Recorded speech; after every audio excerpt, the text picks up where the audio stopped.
ఒంటిమిట్ట శ్రీ కోదండరామస్వామి వారిని మంత్రి సవిత దర్శించుకున్నారు. మంత్రికి ఆలయ అర్చకులు పూర్ణ కుంభంతో ఘన స్వాగతం పలికారు. అనంతరం దర్శనం ఏర్పాటు చేసి తీర్థ ప్రసాదాలను అందజేశారు.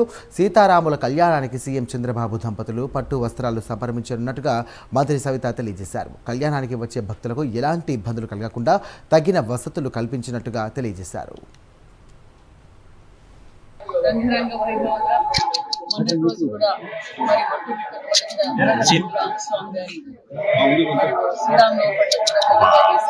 ఏదైతే మన రాష్ట్రం విడిపోయిన తర్వాత మరి మాన్యశ్రీ చంద్రబాబు నాయుడు గారు ఒంటిమిట్ట గ్రామ గ్రంథాలయంలో మరి అఫిషియల్ రాష్ట్ర పండుగ కూడా ప్రకటించడం ఆనాటి నుంచి ఈనాటి వరకు కూడా రంగరంగ వైభవంగా మరి స్వయాన ముఖ్యమంత్రి